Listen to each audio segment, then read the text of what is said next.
Hello दोस्तों। कैसे हो आप सब। उम्मीद करता हूँ सभी बढ़िया होंगे और अच्छे से तैयारी कर रहे होंगे। आज का जो वीडियो है अपना वो पशु परिचर के ऊपर रहने वाला है। आज के इस वीडियो में मैं आपको पशु परिचर से संबंधित जो भी आपके डाउट है वो क्लियर करूँगा और इसका एग्ज़ाम पैटर्न बताऊँगा। उसके बाद इसका सिलेबस बताऊँगा और इसमें जो हिडन टॉपिक है जैसे कि राजस्थान का जो जीके है उसके अंदर आपको और कौन कौन से टॉपिक जो है वो पढ़ने पड़ेंगे। जो सिलेबस में है वो तो पढ़ना ही है, लेकिन इससे से संबंधित जो जुड़े हुए टॉपिक होते हैं वो बताऊंगा। और उसके बाद अपन इसके जो प्रश्न है वो कितने आएंगे, कैसे आएंगे, उसके ऊपर अपन बात करने वाले हैं। तो जैसा कि मैंने यूट्यूब के थंबनेल में रखा है कि इस वीडियो के बाद आपको और वीडियो देखने की आवश्यकता नहीं पड़ेगी। उसके पीछे कारण ये है कि मैंने जो 3-4 दिन से जिसके सिलेबस आने के बाद बहुत सारे वीडियो देखे जिसमें मुझे 2 वीडियो पसंद आए, तो उन वीडियो का मैंने सारांश लिया और इस जो सिलेबस है इसमें ऐड किया है वो आपको दिखाने वाला हूँ। तो जीके के लिए जो एक्स्ट्रा टॉपिक है वो मैंने अपने गौरव सर से लिए हैं और जो पशुपालन है उसके जो एक्स्ट्रा टॉपिक अपने को पढ़ने हैं, मतलब जो रिलेटेड है, वो जो है मैंने लक्ष्मण सर से लिए हैं। ठीक है। और इस वीडियो में मैं आपके सारे डाउट क्लियर करने वाला हूँ, जैसे कि ओल्ड सिलेबस का क्या पिक्चर है, क्या मामला है। ठीक है। उसके बाद पशुपालन से कितने क्वेश्चन आने वाले हैं, फिर एग्ज़ाम डेट को लेके जो अफवाह चल रही है कि भाई एग्ज़ाम आगे जाने वाला है, जो भी है। उसके बाद भारत का विश्व का जीके पढ़ना है कि नहीं पढ़ना। उसके बाद अपने पास विश्व का करंट पढ़ना है कि नहीं पढ़ना, पॉलिटी पढ़नी कि नहीं पढ़नी, ये 50 जिलों वाला क्या चक्कर है। तो इन सारे विषयों पर अपन बात करने वाले हैं। तो मेरा विचार है कि पहले अपन इसी चीज़ को देख लेते हैं ताकि थोड़े डाउट क्लियर होवे। उसके बाद जो है अपन इसको एनालिसिस करेंगे पूरे सिलेबस को कि कैसे क्या करना है, अपने को तैयारी कैसे रखनी है। तो सभी चीज़ों से बात करने से पहले मैं आपको सबसे पहले जो आपके लिए इम्पोर्टेंट है कि भाई आपका एग्ज़ाम जो है वो सिर पे आ चुका है। 1 से 4 दिसंबर को आपका एग्ज़ाम है और आपके पास जो दिन बचे हैं वो 77। ठीक है। तो बहुत कम दिन बचे हैं आपके पास और उस ऊपर से सिलेबस चेंज अलग हो गया है। तो आपको जो है वो बिल्कुल समय ख़राब नहीं करना है और पढ़ाई शुरू कर देनी चाहिए अच्छे से। तो अब जो आपके जो डाउट है वो मैंने एक पेज पे लिखे हैं। अब इनको अपन क्लियर करने की बात करते हैं। तो सबसे पहले जो है वो ओल्ड सिलेबस की बात करते हैं। तो भाई साहब अपने जो आलोक राज जी, उनका ट्वीट आ चुका है कि ओल्ड सिलेबस पूरा ख़त्म कर दिया है, आपको केवल न्यू सिलेबस पढ़ना है। ठीक है। तो ओल्ड के चक्कर में ना पड़े। कुछ लोग बता रहे हैं कि जो पशुपालन है उससे 45 प्रश्न आएंगे, तो ये बिल्कुल गलत बात है। 45 क्वेश्चन नहीं आने वाले हैं। पशुपालन से है जो वो आपके 25 ही प्रश्न आएंगे। 25 से एक ऊपर या एक नीचे हो सकता है, लेकिन जो 45 वाले जो बता रहे हैं लोग वो पूरी तरह से झूठे। क्योंकि अब जो सिलेबस जो है वो 6 खंडों में बांट दिया है। ठीक है। और अपने पास जो है वो क्वेश्चन कितने, टोटल नंबर कितने हैं, टोटल जो अपने पास 150 अंक है। तो अगर अपन 6 भागों में बांटेंगे इसको तो अपने पास जो है वो 25-25 अंक आएगा। मतलब प्रत्येक पार्ट से आपके जो है वो प्रत्येक पार्ट से 25 सवाल या 25 अंक का मैटर आने वाला है। ठीक है। तो पहली जो अफवाह है कि ओल्ड सिलेबस, तो ओल्ड सिलेबस को भूल जाओ आप। हाँ, इसमें से कुछ टॉपिक जैसे कि नस्लें हैं वो मैं आपको आगे बता दूंगा कि आपको एक या दो टॉपिक ऐसे हैं जो आपको वहाँ से लेने हैं पुराने सिलेबस से। उसके बाद पशुपालन का मैंने बता ही दिया कि भाई साहब 25 जो है आपके प्रश्न आने वाले हैं, 45 नहीं आएंगे। ठीक है। क्लियर हो गया। उसके बाद अपन एग्ज़ाम, तो एग्ज़ाम वही है अपना 1 से 4 दिसंबर। अभी तक ऑफिशियल कोई भी न्यूज़ नहीं आई है कि एग्ज़ाम डेट आगे बढ़ रही है, तो आपको यही ध्यान में रखने तैयारी करनी है। ठीक है। उसके बाद भारत और विश्व जीके है वो नहीं पढ़ना है, क्योंकि नया जो सिलेबस आया है इसमें आपके ना तो भारत है ना विश्व है। ठीक है। केवल राजस्थान पढ़ना है। उसके बाद अपन चलते हैं विश्व करंट। अब जैसे करंट में इन्होंने एक यूनिट दी है पूरी करंट की। तो करंट में क्या क्या है, तो करंट में आपको बता दूं करंट आपको राजस्थान का और इंडिया का ही पढ़ना है, ठीक है। विश्व का करंट आपको नहीं पढ़ना है। और लेवल जो है वो 10th लेवल है, मतलब आप जो है वो ज़्यादा डीप में ना पढ़े, ऊपर ऊपर से पढ़े। कारण ये है कि लेवल 10th का रखा गया है, तो ज़्यादा कठिनाई वाले प्रश्न आपसे नहीं पूछे जाएंगे। उसके बाद ये पुराना और नया वाला सिस्टम देखो, ये जो है वो बहुत खतरनाक चल रहा है अभी भी, कि भाई साहब पुराना जीके आएगा कि नया आने वाला है। तो आपको मैं क्लियर कर दूं कि अभी भी जो है वो आपके पुराना जीके ही पढ़ना है, ठीक है। पुराना जीके, ठीक है। अब क्यों पढ़ना है उसके पीछे मैं कारण बता दूं कि नए जीके से आपको, नए में आपको क्या क्या पढ़ना है। देखो, नए में आपको मैं बताने वाला हूँ। तो नए में आपको केवल जो नए अपडेट हुए, अब अपडेट क्या क्या चीज़ हुई है, जैसे कि आपको 50 जिले कौन कौन से बने, 3 संभाग कौन कौन से बने, इनके नाम आपको याद रखने पड़ेंगे, ठीक है। जो ऊपर की सामान्य जानकारी है वो आपको रखनी है, बाकी जो अंदर का मैटर है, जैसे कि जो भी है क्वेश्चन, जैसे करणी माता की अपन बात कर लेते हैं। तो उसमें करणी माता में जैसे अब अनूपगढ़ बन चुका है बीकानेर से, या उसके आसपास का क्षेत्र मिला के अनूपगढ़ बना है।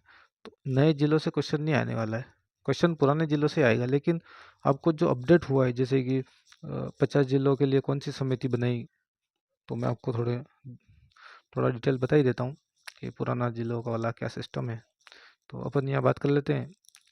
तो अशोक जी अपने जब थे सीएम, उन्होंने एक कमेटी बनाई थी जिसका नाम था राम लुभाया, ठीक है। इन ये इस कमेटी ने क्या किया था भाई साहब, 50 जिले और 3 जो है वो संभाग बना दिए थे, ठीक है। अब अब जो अपने पास सीएम है वो भजन लाल जी। अब इन्होंने क्या है, 2 समितियां बनाई है। एक समिति बनाई है और दूसरी जो है वो उप समिति बनाई है, ठीक है। इसमें जो है वो सब जो अपने आईएएस लेवल के अधिकारी होते हैं उनको बनाया है, जिसके अध्यक्ष जो है वो अपने ललित के पवार, ठीक है। अध्यक्ष जो है ये है। और इनके साथ में एक तो ये हो गए अध्यक्ष, और इनके जो साथ में है वो 4 सदस्य और अलग है। तो एक तो ये हो गए 2, 3, 4 और टोटल 5, ठीक है। टोटल 5 है, जिसमें से अध्यक्ष जो है वो ललित के पवार सर है। ये आरपीएससी के पहले सदस्य भी रह चुके हैं, और इनको जो है वो समिति का अध्यक्ष बनाया है। अब इनको क्यों बनाया है, तो ये समिति जो ये 50 जिले और 3 संभाग बने हैं, इनका रिव्यू करने के लिए कि भाई 50 जिले रखने हैं कि नहीं रखने हैं, जो भी है। तो इनका तो रिव्यू जो है वो कंप्लीट हो चुका है, ठीक है। इन समिति ने अपना रिव्यू करके जो ये उप समिति बनाई थी इनके पास भेज दिया है, ठीक है।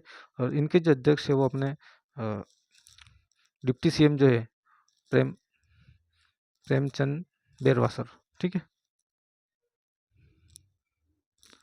अब इनके नीचे भी भाई साहब जो है वो टोटल 5, मतलब इसमें भी 5 सदस्य थे, इसमें भी 5 थे।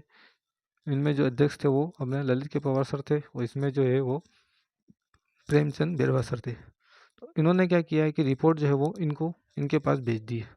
अब ये जो है वो फाइनल डिसीजन करेंगे, तब जाके अपने पास जो है वो क्लियर होगा कि क्या होने वाला है। और अभी तक मैं आपको बता दूं कि मैंने इन सर का इंटरव्यू देखा था, तो उसमें उन्होंने बताया कि हमने बहुत ही कुछ मतलब आंशिक परिवर्तन किए, मतलब कि ये 50 जिले तो अब जो है वो कुछ भी होगा, पर 50 से तो कम ही होंगे जिले, ठीक है। भले वो कितने भी जिले, 6-7 जिले या 4-5 जितने भी है वो कम तो करेंगे। तो आपको जो है वो 50 जिले के चक्कर में नहीं पड़ना है, आपको जो पुराना जीके ही पढ़ना है, और नया वाला खाली अपडेट पढ़ना है। कि भाई साहब जैसे मैंने ये बता दिया कि अशोक गहलोत ने सर ने कौन सी कमेटी बनाई थी, तो वो रामलू भाई वाली कमेटी बनाई थी, जिन्होंने 50 जिले और 3 संभाग बनाए। उसके बाद भजन लाल सर ने कमेटी बनाई थी, तो उनके अध्यक्ष कौन थे, उनके सदस्य कौन है, इस तरह से आपके यहाँ से ये अपडेट, ये मतलब अपडेट चीज़ें हैं, ये आपको पढ़नी चाहिए। और इम्पोर्टेंट तो यही है कि 50 ज़िले कौन कौन से बने हैं, 3 ज़िले कौन कौन से हैं। और एक बार आप मैप, राजस्थान के मैप में आप इन ज़िलों को भर ले हुए, ताकि आपको आइडिया रहे कि किस ज़िले से तोड़ के नया ज़िला बनाया है। ठीक है, तो ये तो हो गया पुराना नया वाला खेल। तो खेल यही है पुराना, ठीक है, कि पुराना ही पढ़ना है, नया आपको खाली अपडेट पढ़ना है। ये हो गए अपने ज़िलों के ऊपर बात। अब अपन बात करने वाले हैं अपने सिलेबस के ऊपर आ जाते हैं। तो सिलेबस में अपन देखते हैं, तो सबसे पहले अपन एग्ज़ाम पैटर्न देखेंगे। तो देखो, प्रश्न आपके पास 150 है और अंक भी आपके पास 150 ही है। समय बली आपके पास जो है वो 150 और एक यहाँ जो हो जाएंगे 180 मिनट। ठीक है, 3 घंटे मतलब 180 मिनट हो रहे, मतलब आपको 180 मिनट में 150 ही क्वेश्चन करने हैं। तो 30 मिनट जो है वो आपके पास एक्स्ट्रा रहते हैं। तो आप क्वेश्चन जो है तो आराम से सोल्व करें, आराम से पढ़े क्वेश्चन को क्या कह रहा है, उसके बाद आप आराम से सोल्व करें। तो समय की कोई कमी नहीं है आपके पास, आराम से। उसके बाद यहाँ देख लेते हैं अपने नेगेटिव। तो नेगेटिव जो है 1/4 है। 1/4 नेगेटिव बहुत कम होता है, मतलब 0.25 होता है। तो नेगेटिव मार्किंग बहुत कम है। आप ज़्यादा से ज़्यादा क्वेश्चन अटेम्प्ट करके आएँ। ऐसा नहीं कि 2 ऑप्शन में आपको डाउट है तो वो 2 वाले तो आपको करके ही आने हैं, क्योंकि नेगेटिव कम है। तो ज़्यादा आप नेगेटिव में नहीं रहोगे। ठीक है, उसके बाद न्यूनतम न्यूनतम 40% आपको लाने ही पड़ेंगे। तो जैसे 150 में से अपने को 60 अंक आप लेके आओगे, तब जाके आप क्वालिफाई होंगे। सिलेक्शन के लिए तो और भी लाने हैं, लेकिन 60 से कम आ गए तो ख़त्म है आपका काम। ठीक है, तो कोई मतलब नहीं है 60 से नीचे वाले का। 60 तो चाहिए ही चाहिए, लेकिन 60 से ऊपर सिलेक्शन के लिए आपको जितने ला सकते हो उतने लाने हैं। और लेवल सबसे इम्पोर्टेंट यही है कि लेवल जो है आपका 10th ही है। अब मैं यूट्यूब पे बहुत सारे देखे हैं जो पता नहीं क्या क्या पढ़ा रहे हैं। हालांकि मैं किसी की बुराई नहीं करूं, क्योंकि सब शिक्षक मेहनत करते हैं और मेहनत करके अपने जो भी उनका लेवल का जो रहता है वो देते हैं। चलो, ये अपना एग्ज़ाम पैटर्न हो चुका है, अपन सिलेबस को देखने वाले हैं। तो सिलेबस को मैं यहाँ पे थोड़ा और डिटेल से बता देता हूँ। तो यहाँ अपन देखेंगे जैसे कि सिलेबस को इन्होंने 6 भागों में बांटा है। ठीक है, तो पहला जो भाग है वो राजस्थान का अपने पास भूगोल है। दूसरा जो है अपने पास वो इतिहास है और कला संस्कृति।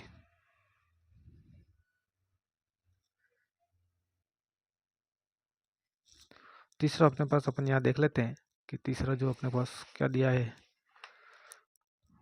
सामान्य विज्ञान दिया है, उसके बाद करंट दिया है। ठीक है, तो तीसरा जो है अपने पास क्या है, सामान्य विज्ञान। चौथा जो अपने पास जो है वो करंट जीके। ठीक है, और पांचवा जो है अपने पास मैथ्स, और छठा जो है अपने पास पशुपालन।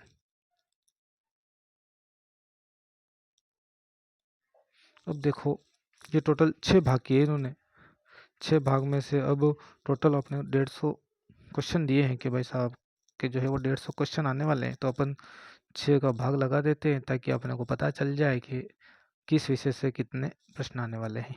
तो जैसे मैंने यहाँ इसका भाग लगाया है, तो अपने पास जो है वो प्रश्न जो है वो सभी पार्ट से कितने आने वाले हैं, 25 यहाँ से आएंगे, 25 यहाँ से आने वाले हैं, 25 यहाँ से, 25, 25 और 25। मतलब आप समझ गए होंगे कि ये मैंने कैसे बताया आपको कि प्रत्येक विषय से 25 प्रश्न आने वाले हैं। इसमें 1-2 प्रश्न ऊपर नीचे हो सकते हैं, क्योंकि जो एग्ज़ाम लेने वाला है वो अधीनस्थ बोर्ड है और इस बोर्ड की अलग ही विशेषता है, वो आपको सभी को पता है, मैं ज़्यादा नहीं बोलूँगा।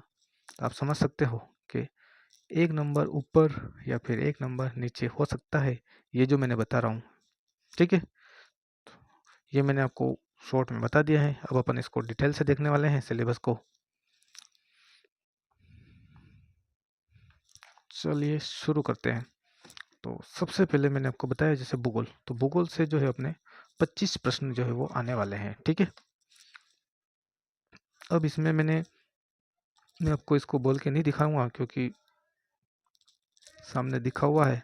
अब मैं इसमें क्या एक्स्ट्रा टॉपिक, या आप समझ सकते हो कि कौन सा आपको इससे जुड़ा हुआ टॉपिक को पढ़ने हैं। तो भूगोल में जो है वो अपने जो गौरव ज्ञान धारा वाले सर हैं, उन्होंने कोई एक भी टॉपिक नहीं बताया है। तो इसमें आपको एक्स्ट्रा टॉपिक कुछ भी नहीं पढ़ना है, जो लिखा है वही पढ़ने हैं, ठीक है। अब ये मैंने हाईलाइट इसलिए किए हैं क्योंकि ये दिख नहीं रहा था, तो जैसे आपको थोड़ा बहुत दिख रहा होगा, ये मृदा लिखा हुआ है, ठीक है, और ये लिंगानुपात लिखा है बस। और ये मैंने बता दूं कि ये मैंने जो जनगणना है वो 2011 की पढ़नी है, क्योंकि अभी नई जनगणना हुई नहीं है, बीच में कोरोना आ गया था और जो भी है लेट लतीफ़ी हुई है, जिस कारण से जो वो डाटा नहीं आ पाए हैं। अब जो है अपन ज्योग्राफी की मैंने बता दिया, उसके बाद मैंने इतिहास और कला संस्कृति। तो जो मैंने आपको दिख रहा है इसमें जो ग्रीन पेन से लिखा है, जैसे ये लिखा है मैंने ग्रीन पेन से, यहाँ लिखा है, ये लिखा है, ये लिखा है, ये जो ग्रीन पेन से लिखे हैं वो अपने जो जीजीडी वाले सर हैं, गौरव सर, उन्होंने बताया है। तो मेरे को अच्छा लगा कि हाँ ये इस टॉपिक से संबंधित है, तो मैंने आपको बताने की किया है कि मैं भी आपको कम से कम ये बता पाऊँ कि आपको इन टॉपिक के अलावा ये टॉपिक ज़रूर पढ़ना है, क्योंकि ये जो है इससे संबंधित है। अब जैसे कि ऐतिहासिक घटना में आप क्या पढ़ोगे, तो जैसे रास्तापाल वाला कांड, कालीबाई वाला, इस तरह की आप ऐतिहासिक में पढ़ लोगे। उसके बाद जैसे स्वतंत्र आंदोलन, अब स्वतंत्र आंदोलन में आपको क्या क्या पढ़ के जाना है, तो मैंने देखो यहाँ प्लस का साइन लगा रखा है, तो यहाँ अपन चलते प्लस, ये रह गया, मतलब ये इससे जुड़ा हुआ है, ठीक है। तो वो क्या है कि जगह कम थी, वरना बाकी में अच्छे से लिखता, पर सिलेबस के अंदर जो इतना किया गया है, सिलेबस बिल्कुल ही जगह ही नहीं है, तो मैंने यहाँ लिखा है जैसे कि स्वतंत्र आंदोलन में आपको क्या क्या पढ़ के जाना है। तो सबसे इम्पोर्टेंट जो है वो 1857 की क्रांति, किसान आंदोलन और प्रजामंडल। जन जागरूकता उन्होंने सर ने बताई है, पर मुझे थोड़ा कम ही लगा है। जैसे इसमें जो है वो अपने क्या क्या आने वाला है,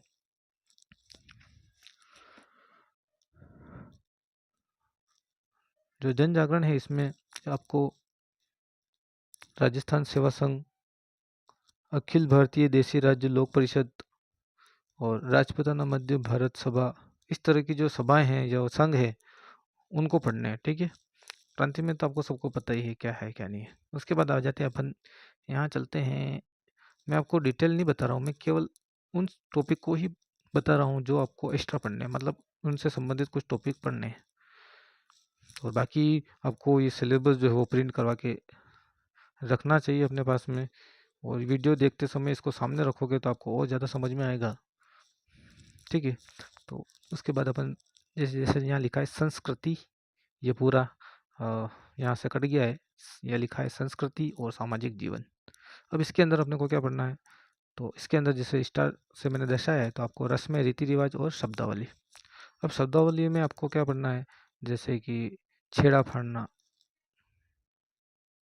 जिसको अपन तलाक बोलते हैं, तो वो कौन सी जनजाति से है? तो ये आप, इसका जो आंसर है वो मुझे कमेंट बॉक्स में बताएं कि कौन सी जनजाति में हो, ठीक है। तो छेड़ा फाड़ने वाली प्रथा है, ठीक है, जिसको तलाक मानते हैं। उसके बाद यहाँ देखो आप एरो वाला निशान, तो एरो में देखो लोक कलाएं लिखा है। तो अब लोक कला में आपको क्या पढ़ना है, जैसे मैं बताऊँ, लोक कला में आपको पान्ने होते हैं, नहीं पान्ने, जो कागज होता है उसके ऊपर किसी देवताओं के चित्र बने होते हैं, उसको बोलते हैं पान्ने, ठीक है। तो पान्ने हो गए, फड़ हो गई, और मांडने हो गए, इस तरह की जो रचनाएं होती है वो लोक कला के अंदर आती है। उसके बाद अपने को उसके अंदर और क्या पढ़ना है लोक कला में, तो लोक कला में आपको चित्रकला पढ़नी है, जो शैलियाँ हैं, चित्रकला शैलियाँ, स्कूल जिनको बोलते हैं, वो पढ़नी है। मेवाड़ वाली, मारवाड़ वाली, ढूंढाड़ वाली और शेखावटी, चारों हो गई। उसके बाद लोक नाट्य, नाट्य आपको पढ़ना ही पड़ेगा।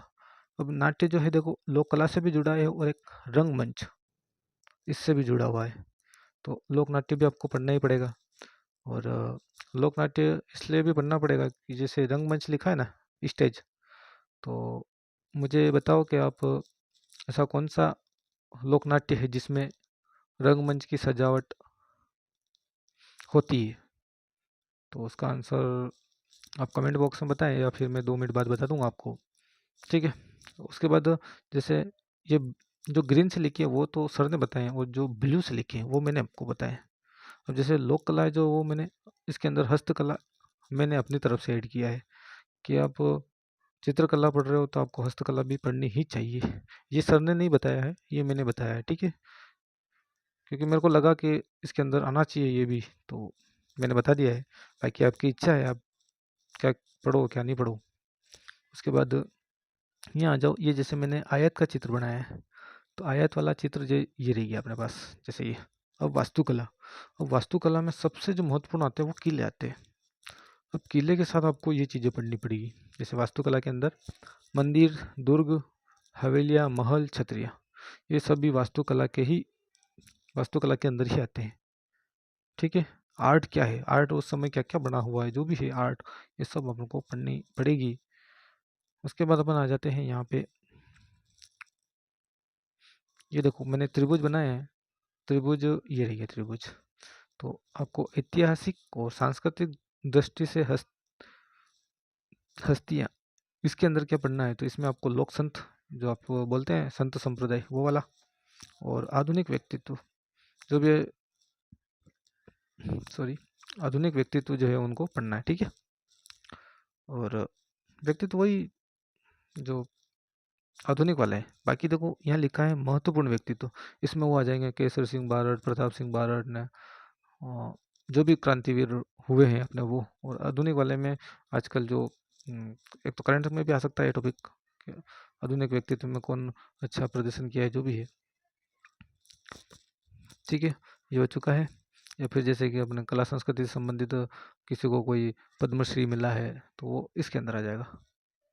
यहाँ आ जाते हैं अपन, वास्तुकला हो गया, ये हो गया। अब देखो ये मैंने सर्कल बोल सकते हो आप, गोला बनाया है। ये जो है आप लोक देविया, मतलब लोक देवता है, इसका मतलब आपको लोक देविया भी पढ़नी ही पढ़नी है।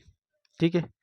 उसके बाद आ जाओ, ये देखो मैंने वर्ग बनाया है, तो मैंने सभी जो गणित के हैं वो चिन्ह बना दिए हैं। वर्ग, तो मेले, अब मेले में आपको पशु मेले पढ़ लेने हैं, ताकि आपका कोई डाउट ही नहीं बचे। फिर आपको ये नहीं पूछना पड़े कि भाई साहब पशुपालन में भी पशु मेले पढ़ने हैं कि नहीं पढ़ने हैं। तो आप, ये नॉर्मल है, पशु मेले इतने सारे मेले तो पढ़ ही रहे हो आप, पशु मेले कितने के पढ़ लो, क्या दिक्कत है। तो ये तो हो चुका है अपना कला संस्कृति का भाग। ठीक है। अब आ जाओ साइंस पे।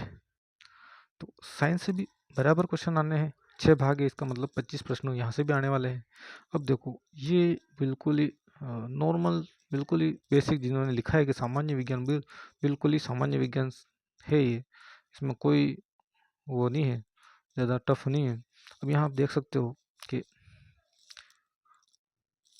ये जो 5वां पॉइंट लिखा है मैंने, ये रह गया। ठीक है, ये वाला पॉइंट मैंने यहाँ लिखा है।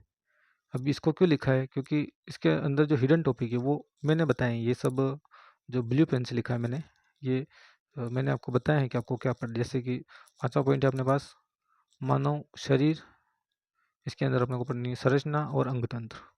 तो आपने बचपन में पढ़ा है कि अपना जो शरीर है वो कोशिकाओं से मिलकर बना है, और कोशिका से मिलकर जो है उत्तक बनता है, और उत्तक के बाद अंग बनता है, और अंग से अंग तंत्र, जो ये लिखे हैं मैंने, ये सब अंग तंत्र है आपके। ठीक है। उसके बाद अपना शरीर बन जाता है। तो कोशिका जो है वो शरीर की अपने सबसे छोटी इकाई होती है, मतलब कुल मिला के जिस चीज़ से बने हैं वो सबसे छोटी जो होती है वो कोशिका। कोशिका के बाद उत्तक, मतलब कोशिकाओं का समूह उत्तक कहलाता है, उत्तक का समूह अंग कहलाता है, और अंग का समूह जो होता है वो अंग तंत्र कहलाता है, और जो है वो पूरा शरीर मिल बन जाता है। ठीक है। अब जो अंग तंत्र है वो मैंने यहाँ लिखे हैं कि आपको कौन कौन से, जैसे यहाँ लिखा है ना अंग तंत्र, तो आपको कौन कौन से अंग तंत्र, अब ये आ गया ना अंग तंत्र, तो इसमें सारे तंत्र आ जाते हैं आपके कि कौन कौन से आपको तंत्र पढ़ने हैं। तो पाचन, श्वसन, उत्सर्जन, परिसंचरण, तंत्रिका तंत्र, कंकाल तंत्र, जनन तंत्र और अंतःस्रावी तंत्र। तो ये जो है आपको पढ़ने चाहिए, ये मैंने आपको बताया है। और जैसे अपन यहाँ बात कर लेते हैं 6वां पॉइंट, मानव रोग, कारक, निदान और अपशिष्ट प्रबंधन। तो जो मानव रोग है, अब रोग में बहुत सारे होते हैं, जैसे कि कोई आनुवंशिक होता है, आनुवंशिक रोग होते हैं, कोई जीवाणु जनित होते हैं, विषाणु जनित होते हैं, प्रोटोजोआ जनित होते हैं, कवक जनित होते हैं और अमीबियासिस। ठीक है, बहुत सारे जो सभी रोग आपको पढ़ने पड़ेंगे इसके अंदर। तो ये मैंने साइंस का सर ने नहीं बताया, ये मैंने अपनी तरफ से बताया है कि ये टॉपिक तो आपको पढ़ने ही चाहिए, क्योंकि तंत्र लिखा है इसका मतलब जो है वो पूरे तंत्र आ जाते हैं। हालांकि यहाँ पे बहिस्रावी तंत्र भी मैं शामिल कर सकता था, लेकिन आपका जो क्वेश्चन है आपको ज़्यादा हो जाएगा, तंत्र बहुत सारे हो जाएंगे, इसलिए मैंने इसमें जैसे अभी तो कंकाल तंत्र के साथ मैंने पेशियाँ नहीं जोड़ी है, संधि स्थल नहीं जोड़े हैं। अब इनकी जानकारी केवल ऊपर ऊपर से रखें, ज़्यादा डीप में नहीं पढ़ना है आपको, क्योंकि लेवल जो है वो 10th ही है। तो आप जो 9वीं और 10वीं की किताबें उनसे पढ़ सकते हो, साइंस की बात कर रहा हूँ मैं। ठीक है, ज़्यादा लेवल की किताबें आपको नहीं पढ़नी है। अब ज़्यादा कोई टीचर पढ़ा रहा है डीपली तो आपको केवल ऊपर ऊपर से पढ़ना है। अब अपन आ जाते हैं करंट। तो करंट में मैंने बता दिया है कि सब में प्रत्येक पार्ट से आपके 25 प्रश्न ही आने वाले हैं, तो सबको बराबर वेटेज देना है और सबको अच्छे से पढ़ना है, क्योंकि एक को आप अच्छे कर लोगे तो दूसरे से मतलब नहीं है फिर। कुल मिला के आपको सभी का जो तैयारी है, सभी की तैयारी बराबर करनी है, ताकि आपके नंबर सभी में आ पाए। अपन करंट की बात कर लेते हैं।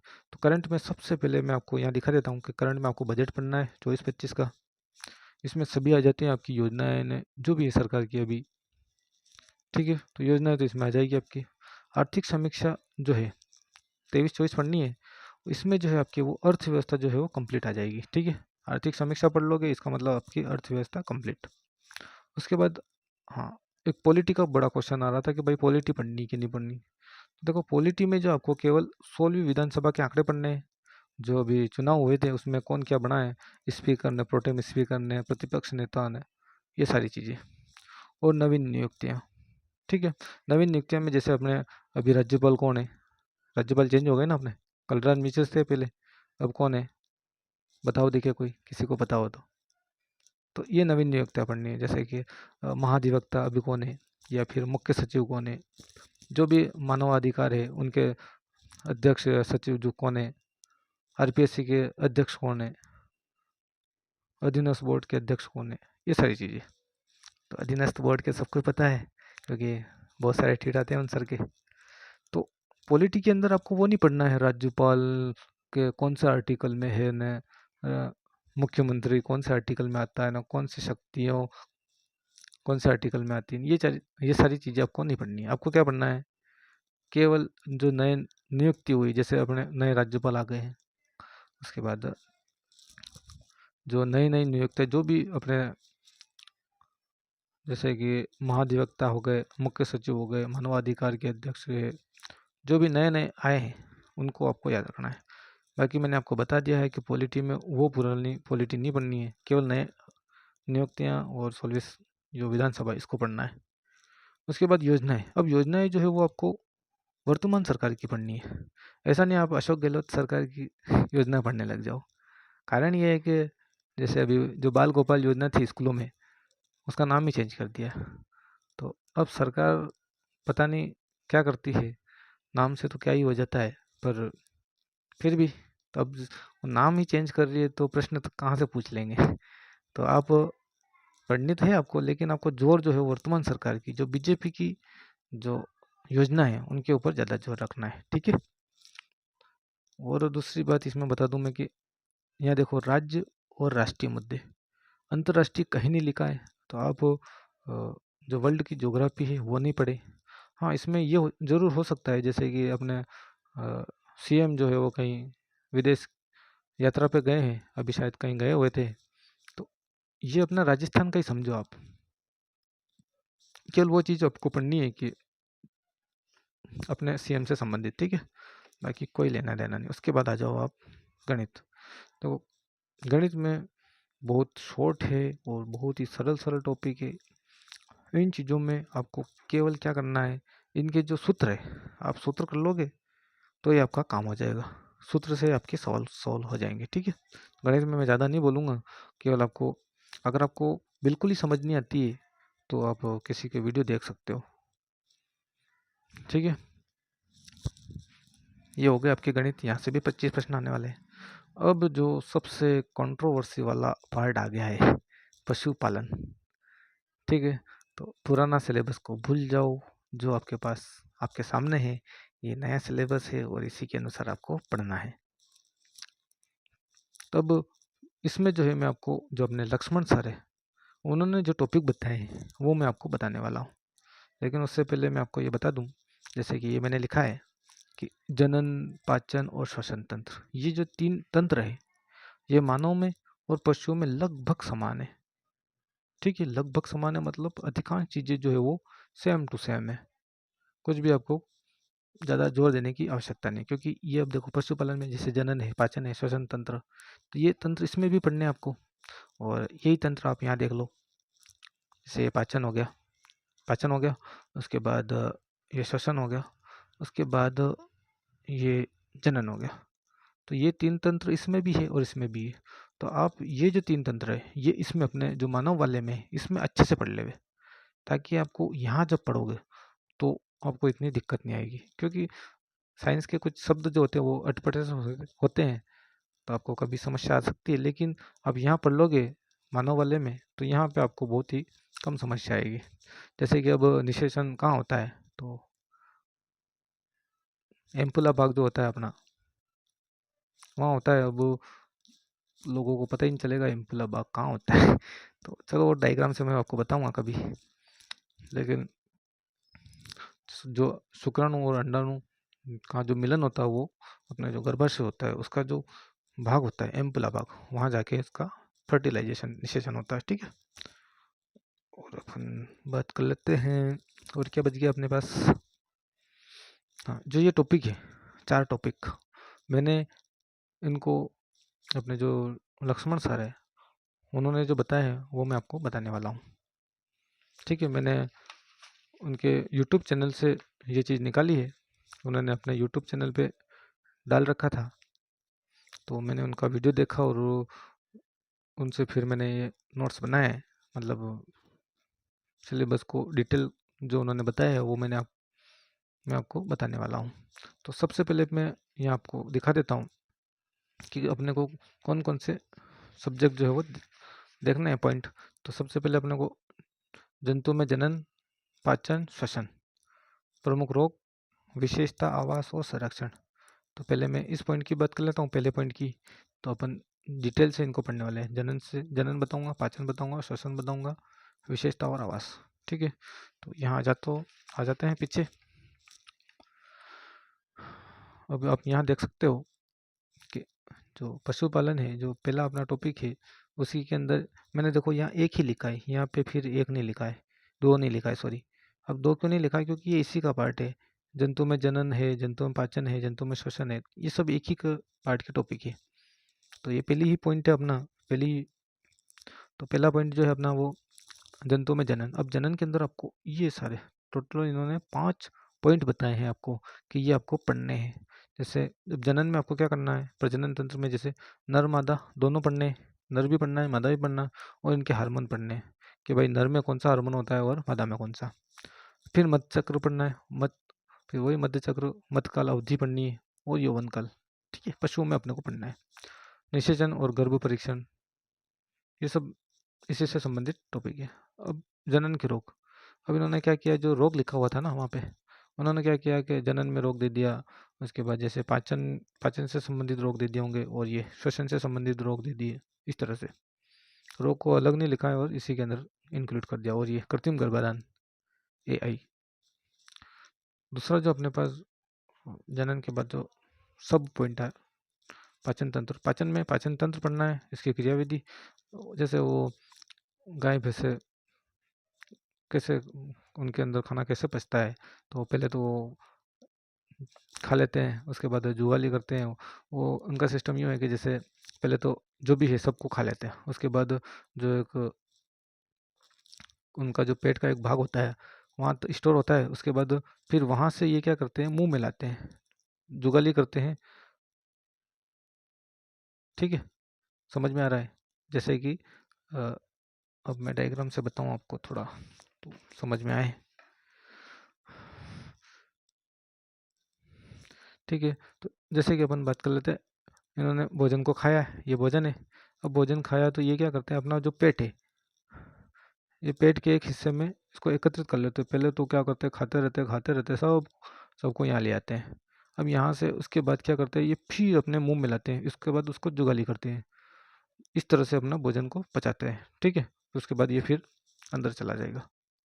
बाकी ये क्या करते हैं, शुरुआत में जब अपन इनको भोजन जो खाना डालते हैं, वो क्या करते हैं, पहले खाते रहते हैं, सब एक साथ खा लेते हैं और सब को यहाँ स्टोर कर लेते हैं। स्टोर करने के बाद ये क्या करते हैं, धीरे धीरे इसको अपने मुंह में लाते हैं और यहाँ जुगाली करते हैं। ठीक है, और इस तरह से इसको फिर अंदर बेचते हैं। तो इस तरह से इनका पाचन होता है। पाचन की क्रियाविधि ऐसी पढ़नी। ठीक है, अब पोषण के आधार पर जंतु का वर्गीकरण। अब पोषण को जैसे कौन सा शाकाहारी, मांसाहारी और सर्वाहारी। उसके बाद जंतुओं में पोषक तत्व। अब आ जाते हैं अपन श्वसन तंत्र। अब देखो यार, क्या है जो मानव में है वही सेम है। ये कैसे सांस लेते हैं, ये कैसे भोजन को पचाते हैं, ये कैसे जनन करते हैं, तो कोई वो बड़ी बात नहीं है। आप मानव के पाचन तंत्र में ये पढ़ लोगे तो ये आसानी से आपके समझ में आ जाएगा।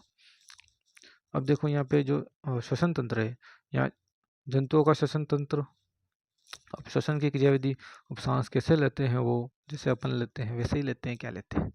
ठीक है, अब श्वसन के प्रकार, वो कौन से श्वसन करते हैं। उसके बाद श्वसन से संबंधित रोग। तो ये जो रोग है वो भली उनमें अलग होंगे, लेकिन अपने जैसे रोग नहीं होंगे उनमें। ठीक है, अब आ जाओ जंतुओं की विशेषता एवं उनका आवास। तो अब इसमें क्या क्या पढ़ना है, देखो नस्लें, जो बहुत ही नस्लें, मतलब पूरा यूट्यूब पे छाया हुआ है कि नस्लें टॉपिक पढ़ना है कि नहीं पढ़ना है। तो इन सर ने क्लियर कर दिया कि जंतुओं की विशेषता और उनका आवास और संरक्षण के अंदर आपको नस्लें पढ़नी ही पड़ेगी। अब जंतुओं की क्या विशेषता बताओगे, नस्लें, नस्ल के हिसाब से तो उनकी विशेषता बताओगे कि हाँ भाई, ये इस नस्ल का जो भी है, घोड़ा है, गधा है, गाय है, भैंस है। तो अब नस्लें आपको यहाँ पढ़नी है, उनके लक्षण पढ़ने हैं, उनकी विशेषता पढ़नी है। ठीक है, और पशुओं की आवास के प्रकार, जैसे कि ये शायद ये भी पिछला टॉपिक है, ये भी पिछला टॉपिक है, और पशु संबंधी शब्दावली ये भी पिछला टॉपिक है, और परोक्ष ये नया टॉपिक है। ठीक है, उनका संरक्षण कैसे करना आपने को। तो ये जो हो गया अपना, वो पहला पॉइंट हो चुका है। अब पहला पॉइंट के बाद अपन जो है वो दूसरे पॉइंट के ऊपर आते हैं। तो मैंने दूसरा पॉइंट जो है वो इस पेज के ऊपर लिखा है, मैं आपको दिखा देता हूँ कि यहाँ आ जाओ आप।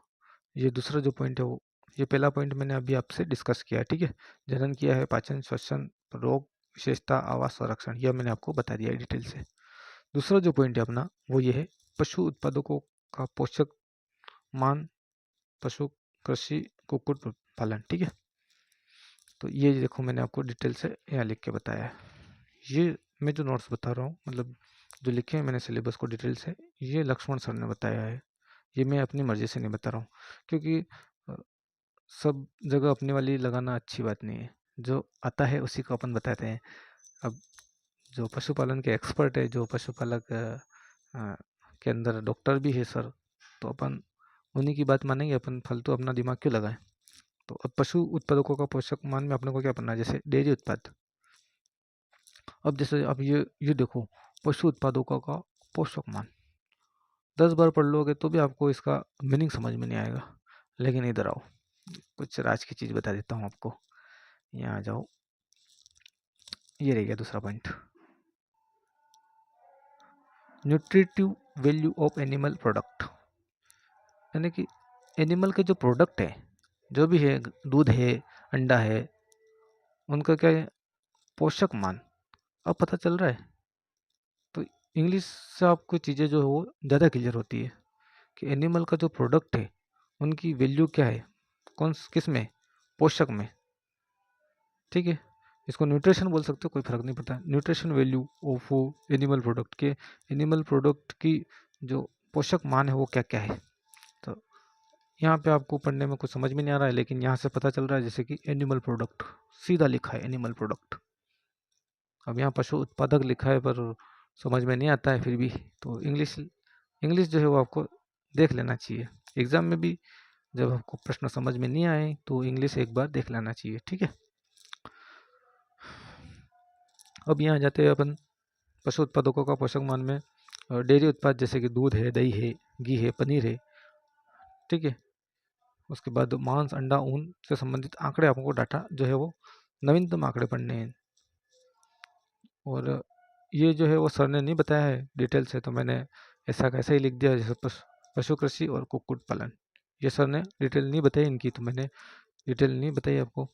अब आ जाते हैं अपन, ये तीसरा पॉइंट, अपने यहाँ आ जाओ, आधुनिक विश्व में चरवाहे, ठीक है। तो आधुनिक विश्व में चरवाहे, अरे चरवाहे जो चराने वाले है और कुछ नहीं है यार, उलझा रखा है फालतू में। अब इसके अंदर अपने को क्या बनने हैं, चरवाहों के प्रकार कितने हैं, चारा, उनके संरक्षण की विधियाँ, ठीक है, और आधुनिक चरवाहों का भविष्य। भाई साहब जो चरवाहे हैं उनका आगे क्या फीचर है, ठीक है, जो भी है। राजस्थान, भारत, विश्व में विभिन्न चरवाहों के प्रकार, तो ये चरवाहे के अंदर ये पढ़ना है। अब उसके बाद आ जाते हैं अपन लास्ट जो पॉइंट है अपना, वन्य प्राणी, वो जो वाइल्ड लाइफ है, उनका जीवन और वन्य जीव संरक्षण संसाधन। तो यहाँ जाओ, यही पॉइंट है। अब इसके अंदर क्या क्या पढ़ना है, तो वन्य प्राणियों के प्रकार पढ़ने हैं आपको, उसका परिचय पढ़ना है कि मतलब कुल मिला के कौन कौन से जीव हैं उनको डिटेल पढ़नी है, ठीक है। और वन्य प्राणियों का आवास, अब वो कौन अलग अलग जीव है, अलग अलग हिसाब अपने अपने आवास, अपने अनुकूलता के आधार पर रहते हैं, उनका संरक्षण कैसे करना है। आज वन्य जीवों की पारिस्थितिकी और जैव विविधता, मतलब अलग अलग क्षेत्रों में अलग अलग जीव उनके आवास के अनुकूलता के आधार पर रहते हैं, उन चीज़ों को आपको देखना है। तो ये जो है आपके पशुपालन का सिलेबस डिटेल यहाँ तक हो चुका है। अब जो है मैंने आपको प्रूफ भी बताया है कि ये जो मैंने कहाँ से बताया है, तो लक्ष्मण सर से बताया है, और जीके जो है वो मैंने अपने गौरव ज्ञान धारा सर से बताया है, ठीक है।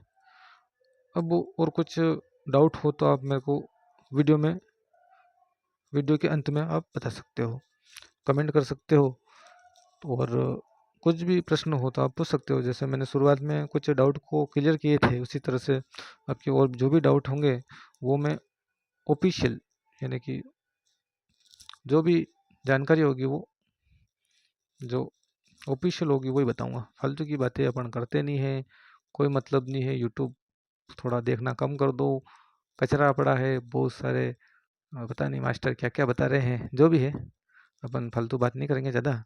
और हाँ, एक और इम्पोर्टेंट बात लास्ट में आपको बता दूं मैं, कि एक वीडियो वो देखा था मैंने, जो ये वाले टॉपिक है, ये जो पशुपालन है, एक सर ने बताया था कि ये जो है वो अपने 9वीं और 10वीं जो किताब चलती है अपने एनसीईआरटी की वर्तमान में, एसएस के लिए जो सामाजिक विज्ञान की किताब चलती है, उसमें ये सारे टॉपिक दे रखे हैं। वो कौन सी है, 9वीं और 10वीं की एनसीईआरटी बुक, ठीक है। तो आप उस बुक से इनको तैयार कर सकते हो, या फिर जो भी है आपका सोर्स, चाहे आप किसी कोचिंग से पढ़ रहे हो, किताब से पढ़ रहे हो, या किसी की पीडीएफ डाउनलोड करके पढ़ रहे हो, कैसे भी पढ़ रहे हो, कुल मिला के आपको भाई साहब पढ़ना है इसको। अगर फर्स्ट बार में आपको समझ नहीं आए तो आप किसी की क्लास दे सकते हो। बाकी इस वीडियो में इतना ही, और मैंने देखो वीडियो जो है वो कम से कम 2-4 दिन बाद बनाया है। इसके पीछे कारण ये है कि वास्तविक चीज़ें मेरे को बतानी थी आपको। मैं चाहता तो आपका वीडियो जो है वो कब से बना के आपको दे देता, लेकिन ये चीज़ें जो मैंने अलग अलग वीडियो से उठाई है या संग्रह जो किया है वो आपको नहीं मिल पाता। और ऐसे व्यू के चक्कर में मैं आपको गलत जानकारी भी दे सकता था, लेकिन मैं थोड़ा वेट किया और सभी चीज़ों को एनालिसिस किया। मेरे को कम से कम 3 से 4 दिन लगे हैं इसको कवर करने में, जो भी है। तो आप मेहनत देख ही रहे हो, तो मेहनत देख रहे हो और तो लाइक शेयर और सब्सक्राइब कर दिया करो, थोड़ा बहुत मोटिवेशन मिलता है। तो आगे इससे भी अच्छे वीडियो बनाने की मैं कोशिश करूँगा। तो आज के वीडियो में इतना ही। आपने वीडियो देखा उसके लिए धन्यवाद। Thank you. वीडियो के अंत में मैं आपको बताना चाहूँगा कि जो आप यूट्यूब पे थंबनेल देख रहे हो उसमें जो फ़ोटो लगाए हैं वो मैंने अपने ही गाय और भैंस का लगाया है। तो मुझे खुशी हुई कि मैंने अपना गाय और भैंस है उनका यूट्यूब पे डाला है फ़ोटो।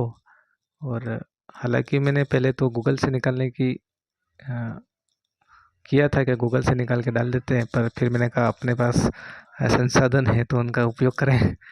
तो मेरे भी गाय भैंस देखेंगे कभी यूट्यूब चैनल तो उनको भी लगेगा कि यार मेरा फ़ोटो डाला है। चलो ये तो हो गई अपनी मजाक की बात, लेकिन आपको पता चले कि भाई ये जो फ़ोटो डाले हैं मैंने वो मेरे ही गाय और भैंस का है। ठीक है। Okay, thank you.